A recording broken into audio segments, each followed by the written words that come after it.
Estamos en el Palacio de Minería en el evento México a través de los sismos en su segundo día y nos encontramos con el doctor Sergio Alcocer. Muy buenas tardes, doctor. ¿Qué tal? Muy buenas tardes, mucho gusto. Cuéntenos, recientemente se dieron a conocer dos proyectos piloto del INIFED para la prevención. ¿Podría hablarnos un poco de este proyecto, por favor? Se trata de un proyecto que desarrollamos en el Instituto de Ingeniería, cuya primera etapa fue ayudar al INIFED y con la ayuda del Banco Mundial a determinar el tamaño del problema de la rehabilitación que necesitaban emprender después de los sismos de 2017. Eso nos permitió aprender cuáles son los tipos de daño más prevalentes que ocurrieron por los dos temblores, así como también identificar cuáles son los mecanismos de rehabilitación, las técnicas de rehabilitación que convendría utilizar. Como parte de ese esfuerzo, en el INIFED se reconstruyeron algunas escuelas nuevas, entre muchas de ellas, y varias se han venido estudiando con objeto de poderse instrumentar. Una de ellas se instrumentó, que es la escuela Ernesto P. Uruchurtu, que está en la alcaldía de Iztapalapa. Se instrumentó con acelerómetros para medir el comportamiento durante los sismos, poder medir el desplazamiento en las dos direcciones, así como también el desplazamiento vertical y la posible rotación que puede tener el edificio en la cimentación. Queremos que este sea un proyecto que nos permita servir como ejemplo para poder instrumentar otras escuelas más y sobre todo esto con el objeto de que después de un temblor la Secretaría de Educación Pública tenga información sobre los daños que ocurrieron en la infraestructura escolar, sepan el tamaño del esfuerzo que tendrían que emprender para la revisión de las escuelas y esto también nos permita aprender del comportamiento de las escuelas para cada vez hacerlas más seguras. El otro proyecto en el que estamos trabajando es en la formulación de una guía técnica para la rehabilitación de escuelas. Si bien en un principio aplicable a la Ciudad de México, con algunas modificaciones lo será para todo el país.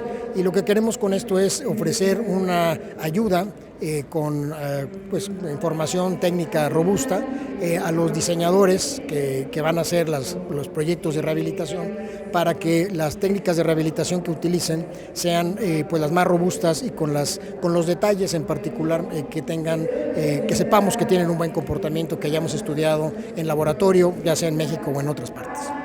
¿Cuáles son los retos que tiene la ingeniería sísmica a 2 años de este sismo del 19 de septiembre? Yo creo que el principal reto que tenemos es no perder de vista que la seguridad estructural ante sismos es finalmente el objetivo que queremos perseguir como resultado de la intervención de la ingeniería sísmica. Si bien es muy importante, obviamente, caracterizar y conocer la fuente, es muy importante entender el movimiento de los suelos, finalmente todo esto se debe traducir a construcciones seguras. Y en ese sentido no debemos de perder de vista que debemos de estudiar el ciclo del proyecto completo, no únicamente preocuparnos por un buen diseño estructural si no nos preocupamos de la construcción o únicamente preocuparnos por el proyecto arquitectónico si descuidamos el ingenieril o viceversa. Estamos a entender que todas las fases son importantes porque finalmente esta es una cadena que debemos de convertir en una cadena de aciertos, una cadena virtuosa, ya que cualquiera de los eslabones que nos falle finalmente va a determinar el comportamiento. Entonces creo que el gran reto a 2 años es prepararnos mejor para atender todo el ciclo de proyectos completo. ¿Y qué le parece que se organicen este tipo de eventos como en el que nos encontramos hoy? Yo creo que efectivamente es muy importante que esto se haga, ya que esto nos permite justamente reflexionar sobre lo que necesitamos, identificar áreas de oportunidad para que desde el ámbito profesional, los ingenieros, los arquitectos, los desarrolladores urbanos, entiendan cuáles son las oportunidades de mejora, los retos que enfrenta el ejercicio profesional, desde el ámbito de la academia, identificar áreas igualmente de investigación que requieran de profundización, desde el ámbito de la docencia, una actualización permanente que deben de tener los profesores para que finalmente el conocimiento que se transmita a los alumnos sea el conocimiento de punta. Entonces me parece que es muy loable, muy importante que este tipo de eventos, sobre todo con un corte multidisciplinario, se desarrollen en México.